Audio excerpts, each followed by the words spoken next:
నా పేరు ఉషా.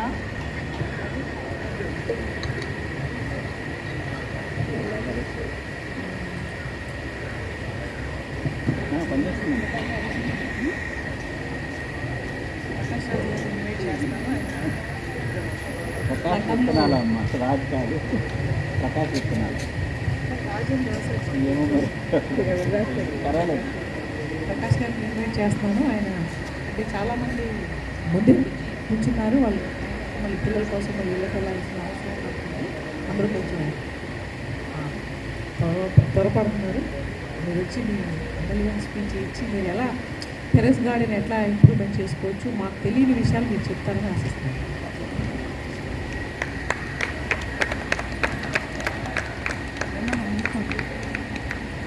ఆమె రాదు, తన హోస్ట్ చేసి మీటింగ్కే రాలేదు.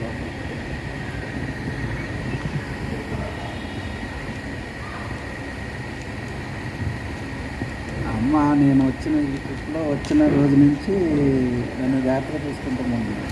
తన కొడుకుంటే ఎలా చూసుకుంటుందో అలాగే చూసుకుంటుంది. అందరికీ నమస్కారం. నా పేరు ప్రకాష్ విత్తనాల.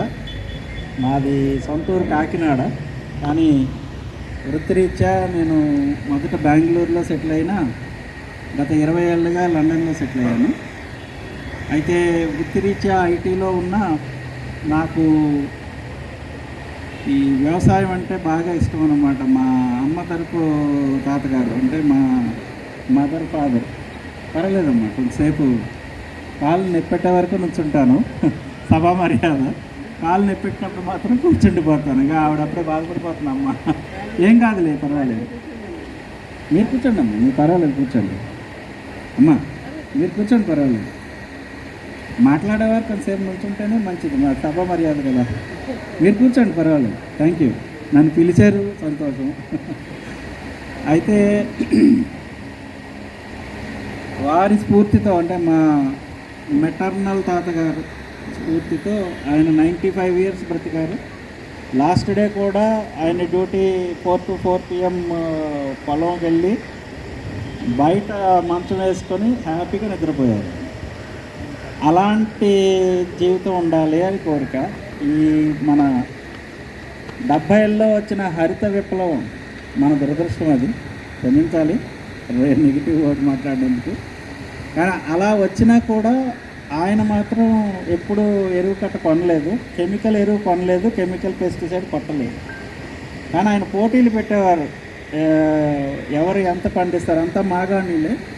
మాగాణుల్లో ఎన్ని బస్తాలు వరి ధాన్యం పండిస్తారో వాళ్ళకి ప్రైజులు ఇచ్చేవారు. కానీ ఆయన పోటీలో ఉండేవారు కాదు, ఆయన చేసేవారు కాదు, ఏది కెమికల్ వ్యవసాయం చేసేవారు. నా ప్రగాఢ నమ్మకం ఏంటంటే అందుకనే ఆయన అన్నేళ్ళు కావలసినంత వరకు జీవించి కావలసినప్పుడే వెళ్ళిపోయారు నేను అనుకుంటాను అన్నమాట. సో ఆయన నాకు స్ఫూర్తిదాయకం. సో అందుకని నేనేంటంటే చిన్నప్పటి నుంచి నేను మా కూరగాయలు మేము పండించుకున్నా కూడా దీని మీద ఏదో చేయాలి మళ్ళీ. అలాంటిదే అంటే ముందు మా నాన్నగారు రిటైర్ అయిపోయేటప్పుడు టీచర్గా లెక్చరర్గా రిటైర్ అయ్యారు. ఆయన రిటైర్మెంట్ అయినప్పుడు గిఫ్ట్గా నేను ఒక గోశాల పెట్టాను. అంటే మంచి పాలు అందించాలి. ఆయన కాఫీ ప్రియులు అనమాట. సో ఆయన కాఫీ తాగినప్పుడల్లా ఆ పాలే తాగాలి అని చెప్పేసి అదొకటైతే, గో ఆధారితంతో ఆయనకి ఆహారం పండించి ఇవ్వాలి అనేది ఇంకొక ఆశ. నేను అప్పుడు లండన్లోనే ఉన్నాను. 2014 ఎస్టాబ్లిష్ చేశాను కాకినాడలో. చాలా ట్రై చేశా, గో ఆధారితం ట్రై చేశా. నేను 23 రకాల నేచురల్ ఫార్మింగ్ మెథడ్స్ని ట్రై చేశాను. ఇప్పటికే గోవు అంటే అదే గౌరవం నాకు. కానీ ఏ మెథడ్ అయినా రైతుకి లాభం చేకూర్చేలా ఉండాలి అనేది ఫస్ట్ నా క్రైటీరియా అన్నమాట. ఆయనకి లాభం చేకూరేలా ఉంటే ఆ మెథడ్ ఫాలో అవడానికి ఆయనకి బాధ లేదు కదండి. సో అందుకని నేను చాలా కృషి చేశాను. అది ముందు నుంచి చేయడం మొదలుపెట్టాను. దొరికిన నేచురల్ వ్యవసాయ పద్ధతి ప్రతిదీ కూడా ఆన్బోర్డ్ చేసుకొని నాకు ఒక చిన్న యూనిట్ ఆఫ్ పొలం లాంటిది ఒకటి ఉంది నాకు యూకేలో. యూకే గవర్నమెంట్ అలాట్ చేశారు, అలాట్మెంట్స్ అంటారు. దానిని నేను ఉపయోగించుకునే రీసెర్చ్ సెంటర్ లాగా ప్రతి ఇయర్ 3-4 న్యాచురల్ ఫార్మింగ్స్ని నేను ప్రాపర్ కంట్రోల్ టెస్టింగ్ మెథడ్లో చెక్ చేసి ఇన్ అండ్ అవుట్స్ తెలుసుకుని అన్నీ చేసి అది ఒక డైరీ రాసుకునేవాడిని అన్నమాట. ఇందులో ఏమి గొప్పతనం ఉంది, ఇందులో ఏమి గ్యాప్ ఉంది, ఇవన్నీ చూసుకున్న తర్వాత నేను ఒకటే అనుకున్నా, ఈ గ్యాప్స్ని ఫిల్ చేయాలి. మనం చదువుకున్నాం. ఇప్పుడు నేను ఇందాక చెప్పిన మా మెటర్నల్ తాతగారు ఏమనేవారంటే, ప్రతి వ్యక్తి పుడతాడు, ప్రతి వ్యక్తి చచ్చిపోతాడు. ఆ రెండు, పుట్టుక చావు రెండు మన చేతుల్లో, ఆ వ్యక్తి చేతుల్లో ఉండవు. కానీ ఏదైతే ఎవ్రీ మినిట్ గడుపుతాడో ఈ రెండింటి మధ్యలో, అది అతని చేతిలోనే ఉంటుంది. బాల్యం తల్లిదండ్రుల కిందే పోతుంది. కానీ యవ్వనం వచ్చినప్పటి నుంచి ఓపిక పోయే వరకు ప్రతిదీ మన చేతిలోనే ఉంటుంది. అప్పుడు మనం ఏం చేస్తామో అదే మిగిలిపోతుంది. మనం పుట్టినందుకు, ప్రతి జీవి కూడా పుట్టినందుకు ఏదో ఒకటి ఆ సహజీవులకి ఏదో ఒకటి చేస్తుంది. మనిషే చాలా తక్కువ చేస్తున్నాడు. అలా చేస్తే మన జీవితం సార్థకం అవుతుంది అని ఆయన ఎప్పుడు చెప్పేవారు. అది నాకు బాగా, అంటే కథల రూపంలో చెప్పేవారు ఆయన. అది నాకు బాగా నాటుకొని ఏదో ఒకటి చేయాలి అని చెప్పి ఆయన రైతు కాబట్టి రైతులకే ఏదో ఒకటి చేయాలి నేను నా కోరికతో నేను చాలా రీసెర్చ్ చేశాను. సో అందుకనే రైతు అంటే చాలా ఇష్టం నాకు. ఈ మధ్య ఒక పాట వచ్చింది, బురద నుంచి బొవ్వన తీసే రైత నిన్ను దూరం పెడతారు నీ బట్టలు చూసి అని చెప్పి, బురద బట్టలు చూసి బాధ కలుగుతుంది. బట్ ఆయన లేకపోతే మనకి తిండి లేదు అన్నది మనం అందరం గ్రహిస్తాం. అఫ్కోర్స్ ఇక్కడున్న వాళ్ళు ఖచ్చితంగా గ్రహిస్తారు, ఎందుకంటే అందులో కష్టం మనకు తెలుసు, మనం మొక్కలు పెంచుకుంటున్నాం కాబట్టి. సో వాళ్ళకి యూజ్ అవ్వాలని చెప్పి నేను చాలా ఈ రీసెర్చ్ని ఎప్పుడు వదలలేదు. మాకు అక్కడ ఒక 6 నెలలు మాత్రమే వెలుగు ఉంటుంది. అందులో 4 నెలలు నైట్ 10 వరకు కూడా వెలుగు ఉంటుంది అన్నమాట. 5కి ల్యాప్టాప్ క్లోజ్ చేస్తే ఐటీ జాబ్ అయిపోయింది. 5 నుంచి నేను ఫార్మర్ని అనమాట.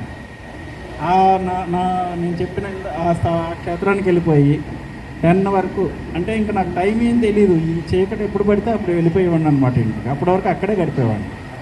సో ఈ విధంగా టైం స్పెండ్ చేయడం వలన నాకు కలిగిన ఉపయోగం ఏంటంటే, ఒక మోడల్ని నేను డిజైన్ చేయగలిగాను. అదే లో కాస్ట్ న్యాచురల్ ఫార్మింగ్. ఏంటి ఇన్ని ఉన్నాయి కదా, ఇందులో ఏదో ఒకటి సెలెక్ట్ చేసుకుని చేయొచ్చు కదా అనుకునేవాడిని ఎప్పుడు. కానీ ప్రతి దాంట్లోని ఎంత గొప్పయో ప్రతిదీ గొప్పదే, ఏది చిన్నది కాదు. ఏదో ఒక డ్రాబ్యాక్ కనిపించేది. ఫర్ ఎగ్జాంపుల్, అన్ని న్యాచురల్ ఫార్మింగ్స్ ఇప్పటివరకు కెమికల్స్లో పాడినిస్తే ఈరోజు స్టార్ట్ చేస్తే 2-3 సంవత్సరాలు వెయిట్ చేయాల్సి వస్తుంది ప్రాపర్ ఈల్డింగ్ రావడానికి. మరి అది మనందరికీ ప్యాషన్ కావచ్చు ఇక్కడ, కానీ రైతుకి ప్యాషన్ కాదు, లైఫ్ అది. 3 సంవత్సరాలు బంగారం అన్నీ తాకట్టు పెట్టేసుకుని విడిపించకుండా ఉంటే ఇంట్లో వాళ్ళు తిండి పెట్టరు. ఫస్ట్ తిండే లేదు కదా పాపం. సో టైంని డిలే అవ్వకూడదు. స్టార్ట్ చేస్తే పంట రావాలి, ఇదొకటి పెట్టుకున్నా. అట్ ద సేమ్ టైం డబ్బులు ఖర్చు తగ్గాలి. చూడండి వాళ్ళు ఏం చేస్తున్నారు, యూరియా డిఏపి కాంప్లెక్స్ ఎరువులు కొనాలి అంటే ఆ షాపుకి వెళ్ళి కొనుక్కుని లిస్ట్ రాయించుకుంటారు. ఏంది పద్దు రాయించుకుంటారు.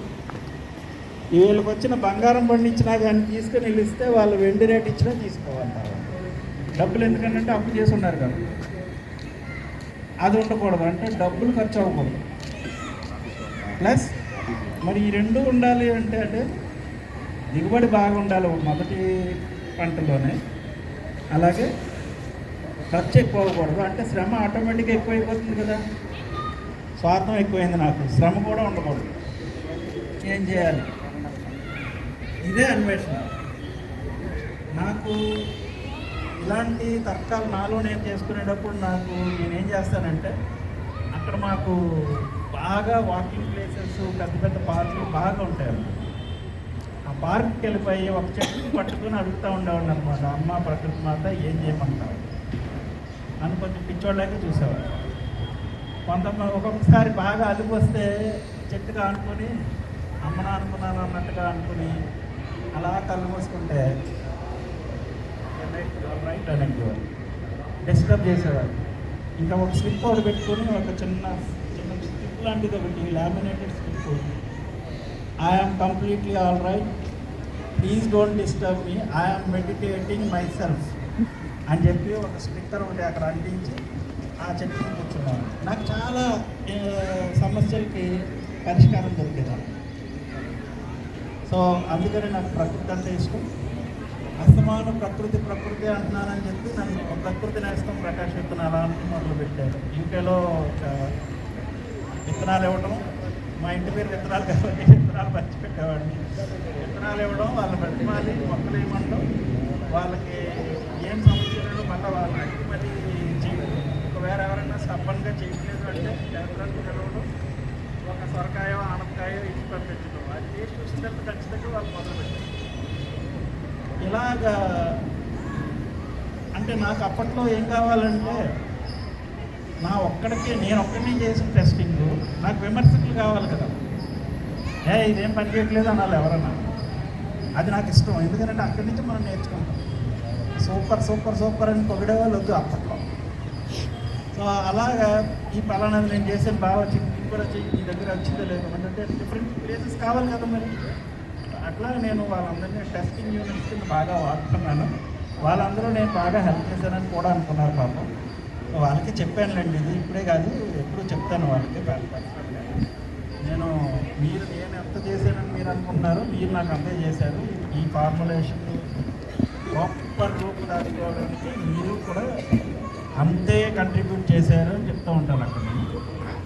అంటే ఈ 3 అంశాలు ఏంటి, శ్రమ తగ్గిపోవాలి, డబ్బులు ఖర్చు అవ్వకూడదు, అంటే ప్రకృతి నుంచే తీసుకోవాలన్నమాట మన ఇన్పుట్స్ అన్ని. At the same time high yield రావాలి. సాధ్యమంటారా? సాధ్యం చేయగలిగానండి, ప్రకృతి మాత దయ వల్ల సాధ్యం చేయగలిగాను. సో అదే మన మోడల్. అది లో కాస్ట్ కాబట్టి లో కాస్ట్ న్యాచురల్ ఫార్మింగ్ అని, అది కూడా ఇలాగే నాకు కూడా కంట్రిబ్యూట్ చేసిన ఫ్రెండ్స్ అందరినీ అడిగితే ఇది నిజంగానే లో కాస్ట్ న్యాచురల్ ఫార్మింగ్ కాబట్టి లెట్స్ నేమ్ ఇట్ అని చెప్పేసి వాళ్ళందరూ అప్రూవ్ చేస్తే పెట్టారు. సో నేను పేరు నాకు చెప్పలేని వాళ్ళని నాకు ఎవరెవరు సహకరించారు. ఆ తర్వాత ఇండియా వచ్చాను నేను 2021, 2023 ఇండియాలో ఉన్నాను. బాగానే ఇలా వచ్చాను, గుమ్మడి పండులా వచ్చాను, మంచి బీరకాయలాగా చక్కగా తయారయ్యాను. తర్వాత మళ్ళీ మా అర్థానికి ఆవిడ ప్రేమతో మళ్ళీ నన్ను గుమ్మడికాయగా చేసినప్పుడు మళ్ళీ పంపించింది. ఓకే, లవ్ కిల్స్ అనేది ఇదే, మీకు అర్థం అవ్వాలి. సో అది ఏం జరిగింది అంటే అచీవ్ అయ్యాను. బాగానే కష్టాలు పడ్డాను, అచీవ్ అయ్యాను. అది నేను ఎవరికి చెప్పలేదు, ఇక్కడ ఎవరికి చెప్పలేదు. ఇంకా రైతులకు చెప్పాలంటే నేను రైతులు మారాలి కదా. 2021 అక్టోబర్లో వచ్చాను, 2023 ఏప్రిల్లో మళ్ళీ వెనక్కి వెళ్ళాను. ఒక నియర్లీ 20 acres లీజ్ తీసుకుని దొనకొండ అనే ఊరు. మళ్ళీ నేను సెలెక్ట్ చేసుకున్న ఊరు కూడా గడ్డు ప్రదేశం, అంటే వాటర్ కెనాల్ ఉండదు, ఓన్లీ వర్షాధారంతో పనిచేయాలి, పంటలు పండించాలి. మరి ఇప్పుడు మనందరికీ కోస్తా జిల్లాల దగ్గర నుంచి కృష్ణా వరకు అందరికీ మూడు పంటలకి నీళ్ళు వస్తాయి కదా. కానీ మనకంటే కొంచెం ఇబ్బందులు పడుతున్న వాళ్ళకే కదా మనం ఫస్ట్ సపోర్ట్ చేయాలి. అందుకని నేను ఆ ప్లేస్ ఎంచుకున్నాను. నా టెస్టింగ్కి కూడా అలాంటి గడ్డు ప్లేస్ కావాలి, అది స్వార్థం. అక్కడున్నాను. అక్కడ ఏంటంటే మనం పండించుకోగలిగేది ఏంటంటే మెయిన్గా సిరిధాన్యాలు. సో సజ్జలు, జొన్నలు, ఆ తర్వాత అవేమో ధాన్యాలలో పండించాను. అలాగే అలసందలు, పప్పు ధాన్యాలు, అలసందలు, ఉలవలు, మినుములు, పెసలు, ఇవి పప్పు ధాన్యాలు. అలాగే పశుగ్రాసం ఇలా రకరకాల పంటలు వేశాను. నేను ఒక్క గింజ కూడా తీసుకోలేదు, కానీ చాలా పండించాను. ఎందుకనంటే మనం ఫస్ట్ వండుకున్న తర్వాత మా తల్లులందరూ దేవుడికి అందుకునే ఒక ముద్ద పెడతారు కదా. నేనేమనుకున్నానంటే ఈ పంట నేను తీసుకోవడం నా జేబులో వేసుకోవడానికి పండించలేదు, ప్రూవ్ చేయడానికి పండించాను కాబట్టి పక్షులకే వదిలేశాను. నన్ను అందరూ అక్కడ కూడా కూర్చోడి కింద చేశారు. ఏంటండి ఎంత పండించారు అంటే చూడటానికి వచ్చేవారన్నమాట రైతులు. కంకి సజ్జ కంకి సాధారణంగా ఈ మాత్రం ఉండొచ్చు బాస్, కొంచెం సన్నగా ఉంటుంది, పొడవికి ఉండొచ్చు ఇక్కడ వరకు, ఈ కిందలో ఉండదు, ఇంకా ఉంటుంది. కానీ దీనికి 1.5 times కంకి వచ్చింది. ఎందుకంటే లావ్ వచ్చింది, అంటే ఈ లావ్ ఉంటుంది కానీ ఈ లావ్ వచ్చింది, ఈ లావ్ కంటే కొంచెం ఎక్కువ వచ్చింది. అంటే డెఫినెట్గా వాళ్ళు వచ్చి వాళ్ళు లెక్కలేసి ఇన్ని పెట్టాలి వస్తుంది అయ్యా నాకు తెలియదు, ఎన్ని వచ్చినా సరే కాపలా పెట్టచ్చు కదా అనేవారు అనమాట. లేకపోతే మైక్ పెట్టి అరవచ్చు కదా, ఒక వైపు నుంచి ఏమో అరవై వచ్చి కింద కొరకడం, కంకి పడితే నవ్వుతాయి, వాటికి గింజలు తీపిస్తాం. అలాగే పైనేమో ప్రకృతి అండి. నాకు ప్రకృతిని నాకు కావాల్సిందే ప్రకృతి. నేనేమో నైవేద్యం వండి పెట్టడం అవన్నీ కంటే కూడా నిజంగానే ప్రకృతికి ఇద్దాం మొదటి పంట అని చెప్పి అలాగే. సో నాకు ఆనందం ఏంటంటే ప్రూవెన్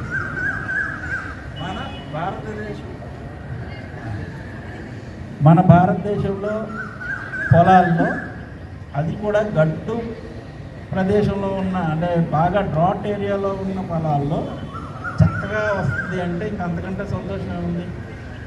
ఈ లోపల చాలా గార్డెన్ గ్రూప్స్లో నేను యాడ్ అయ్యాను.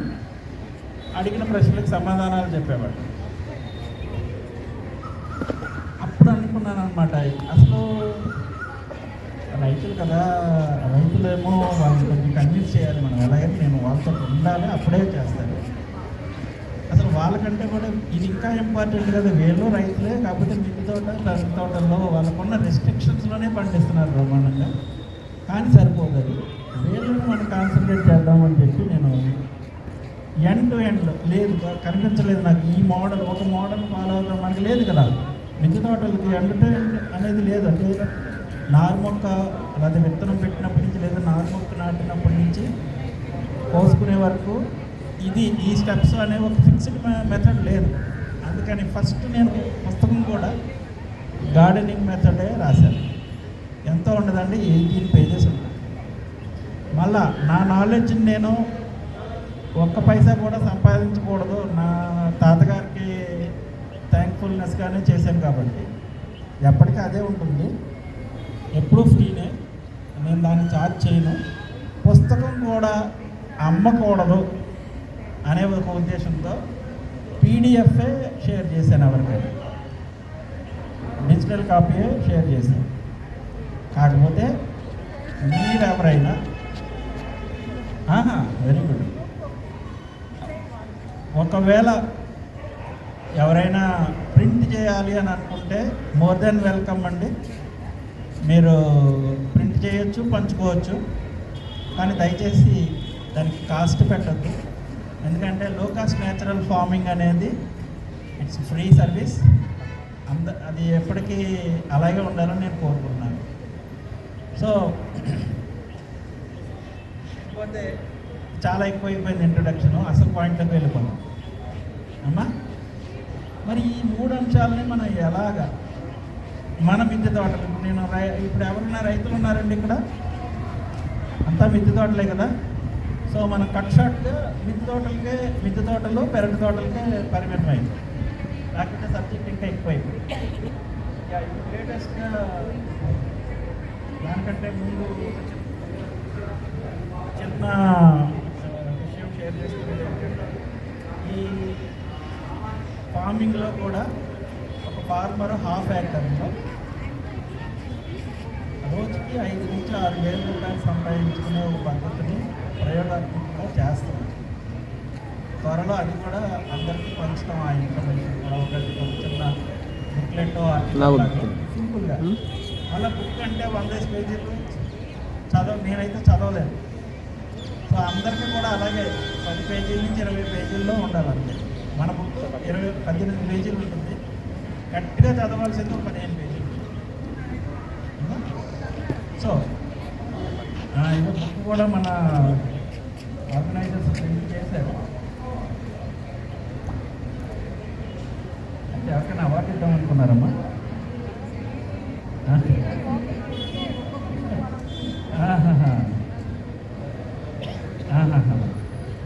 చాలా సంతోషం. మా బాతమ్మ ఒక 10-15 ఖర్చు పెట్టింది ఇదమ్మ. తర్వాత మీరు ఏ గ్రూప్లో ఉన్నా అక్కడ అడిగినా నేను సమాధానం చెప్తా నేను ఉంటే, కానీ అది అన్ని రకాల మెథడ్స్ కోసం పెట్టిన గ్రూప్ కాబట్టి మనం డిస్టర్బ్ చేయకూడదు కాబట్టి అనే నేను ఒక ఎల్సీఎన్ఎఫ్ ఒక గ్రూప్ ఒకటి ఉంది, మన విజయవాడకు ఒక గ్రూప్ ఉంది, అట్లా ఉందండి. మన ఎందుకంటానంటే నేను నాగర్ యూనివర్సిటీ క్యాంపస్లో చదివాను నా ఎంసీఏ కాబట్టి విజయవాడ నాది, గుంటూరు నాది, కాకినాడ నాది, ఇప్పుడు లేటెస్ట్గా దొనకొండ కూడా నాదే అమ్మా. అఫ్కోర్స్ మా భారత్ నాదే. సో అందులో మీకు ఆ వాట్సాప్ గ్రూప్లో మీరు ఓన్లీ ఎల్సీఎన్ఎఫ్ గురించి అడగడానికి అయితే జాయిన్ అవ్వచ్చు. లేకపోతే it's not another college group, మీరు మీ గ్రూప్లో మీరు ఉండొచ్చు కాదండి అమ్మా. అక్కడ మెచ్చుకోవడాలు ఉండవు, పొగుడుకోవడాలు ఉండవు, ఓన్లీ నాలెడ్జ్ షేర్. మీరు ప్రశ్న అడిగితే నేను సమాధానం చెప్తాను. నా ఎల్సీఎన్ఎఫ్ కాదు, నా నాన్ ఎల్సీఎన్ఎఫ్ అయినా చెప్తాను, కానీ నాలెడ్జ్ షేరింగ్ మాత్రం ఎల్సీఎన్ఎఫ్. సో అది గుర్తుపెట్టుకోండి దయచేసి. అలాగే మనకు ఒక లైబ్రరీ ఉంటుంది, నేను లైబ్రరీ అని అంటాను ఎందుకంటే యూట్యూబ్ ఛానల్ అని అన్నాను నేను. అన్నాడే యూట్యూబ్ ఓకే. నాకు సరిగ్గా వీడియో తీయడం రాదు, ఎడిట్ చేయడం రాదు, దానికి సరిగ్గా తమ్నైల్ పెట్టడం రాదు. ఇవన్నీ యూట్యూబర్ అయితే చేయగలుగుతారు, నాకు టైం లేదు కాబట్టి ఎలా తీసింది అలాగే పెడతాం. అది మీరు వాడు ఉపయోగించుకోవచ్చు ఆ ఇన్ఫర్మేషన్. ఈ కూడా మిత్రుడు స్టోర్ చేస్తున్నాడు, రికార్డ్ చేస్తున్నాడు, దాన్ని కూడా అందులోనే పెడతాం, మీరు రిఫర్ చేసుకోవచ్చు ఎప్పుడైనా. సో ఆ రెండింటికి క్యూఆర్ కోడ్స్ ఉన్నాయి, మీరు ఫాలో కావచ్చు. కావాలనే రూల్ ఏం లేదు. మీరు ప్రశ్న అడిగితే చదువుకోలేదు అని నేను అడగను, చెప్పలేము. మీరందరూ కూడా మల్టీ క్లాస్ మాంసే కదా, వాళ్ళు పనులు ఉంటాయి మీకు కూడా.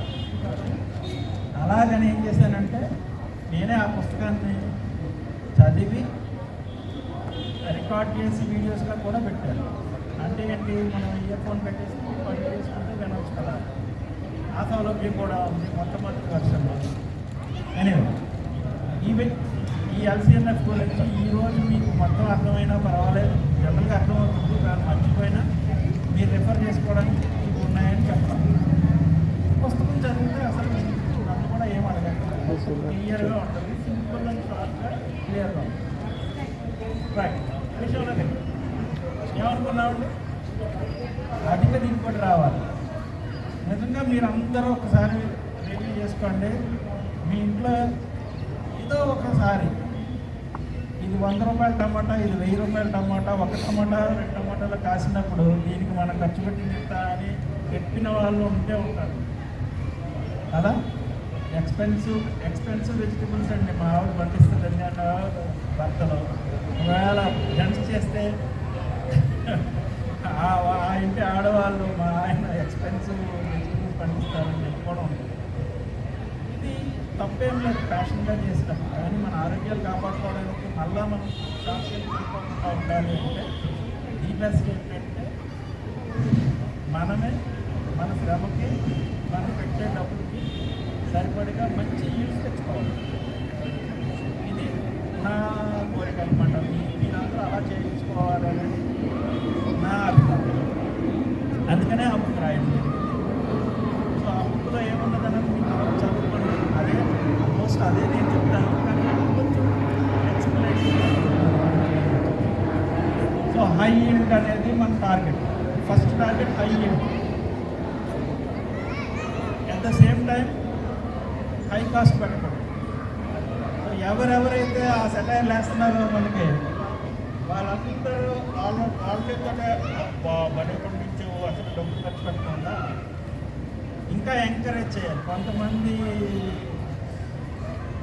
హాఫ్ స్పౌస్ అలా స్పౌసెస్ ఏం చేస్తున్నారంటే అంటే భార్య మైండ్ అప్ చేసి ఎంత సోదైపోయిందన్నా ఎన్నో వాళ్ళని మనల్ని చూసి ఇంకా కొంతమంది మనం కూడా అమృతాహారం పండించుకుందాము అనేలా ఉండాలి.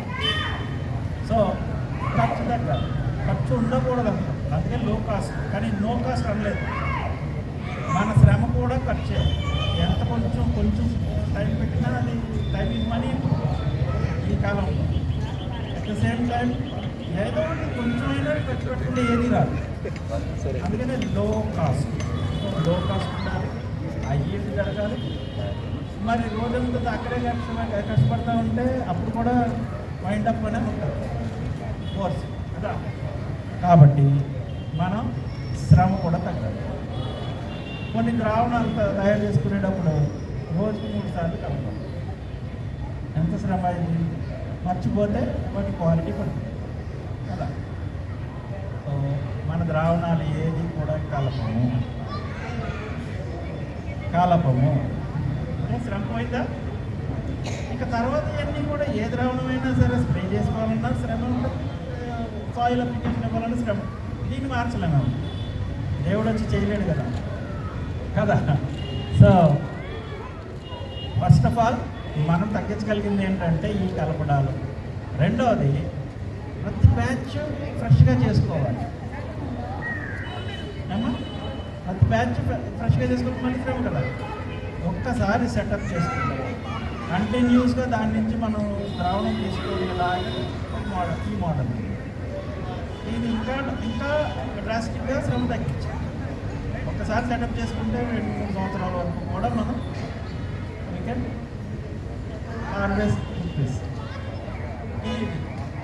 తర్వాత ఎప్పుడైతే ఇలా చేస్తున్నామో శ్రమ తగ్గిపోయింది, మరి ఇప్పుడు కాస్ట్ పెరిగిపోతుందేమో లేదు.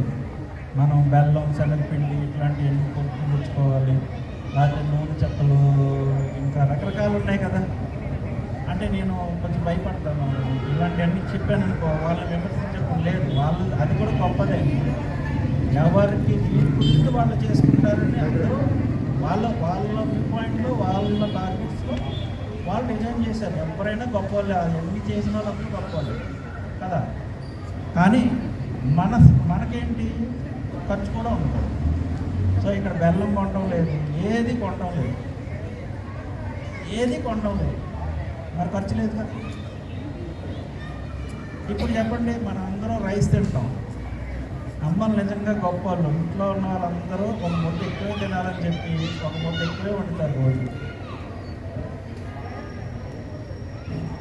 పిల్లలు మేమేం చేస్తాము, బయట ఏదో తినేసి వచ్చి ఆ రోజు తగ్గించేస్తాము. అయ్యో పాపం పిల్లోడు తినలేదని మళ్ళీ పాపం అది కూడా వాళ్ళకే బాధ. కానీ ఏదైనా వెరసి అన్నం చద్దన్నం అయిపోతుంది, మిగిలిపోతుంది. నేను డిగ్రీ పూర్తి చేసే వరకు బ్రహ్మాండంగా చద్దన్నం తిన్నాను. అప్పుడు ఇలాగా చక్కగా ఉన్నాను, సుబ్రాక్షరాకర్లా ఉండేవాడు, ఎంత హ్యాపీగా ఉండేవాడు. అది మానేసి బ్రేక్ఫాస్ట్ తినడం మొదలుపెట్టాను, మొదలైపోయింది నాకు. ఊపకాయంతో పెళ్ళిది స్టార్ట్ అయిపోయింది. సో చద్దన్నం ఎవరన్నా తింటే హ్యాపీగా తినిపించండి. ఇప్పుడు 5 స్టార్ హోటల్స్లో డబ్బులు పెట్టి అమ్ముతున్నారండి. నేను ఇప్పటికీ ఛాన్స్ దొరికితే మా ఆవిడ నుంచి కాస్త దూరంగా ఉన్నాను అంటే చద్దన్నం ఎవరైనా పెడితే హ్యాపీగా తింటారు చక్కగా. అది కూడా నైట్ అన్నంలో వేడి పాలు వేసి కొంచెం గోరువెచ్చగా ఉండగా వేస్తారు కదా, తోచుకు వేస్తారు కదా, అది బ్రహ్మాండం. ఉల్లిపాయ, పచ్చిమిరపకాయ వేసుకుంటే నోరు ఊరించేస్తున్నారు. అవునమ్మా, అది కొండలో మళ్ళా. సో ఒకవేళ ఆ అన్నం అలా మిగిలిపోతే మన్నాడికి ఉండి అది కనుక దాన్ని ఏమంటారు, చనిపోయింది ఏదో అంటారు, అంటే తినలేను, చనిపోయింది అంటే కొంచెం స్మెల్ వస్తుంది. అదైనా పర్వాలేదు, అప్పటికప్పుడు వండిందైనా పర్వాలేదు, మిగిలిపోయిందైనా పర్వాలేదు, ఆ అన్నమే మన ద్రావణాలకి ప్రాణాధారం. సో అంటే మనం ఈ అన్నపూర్ణం ఇచ్చిన అన్నాన్ని పాడేయకుండా కూడా ఉపయోగిస్తున్న ఎన్విరాన్మెంటల్ ఫ్రెండ్లీ. అలాగే మన కిచెన్ వేస్ట్ మన చుట్టూరు గార్డెన్ వేస్ట్ వాటినన్నిటినీ కూడా మళ్ళా పోషకాల రూపంలోకి మార్చేసుకుంటాం. కంపోస్ట్ చేయట్లేదు ఇక్కడ, మళ్ళీ లిక్విడ్ రూపంలో ఎప్పటికప్పుడే జ్యూసే, మొక్కలకి అన్నింటినీ జ్యూస్లే ఇస్తాం మనం. ఎంత లావిష్గా చూడండి.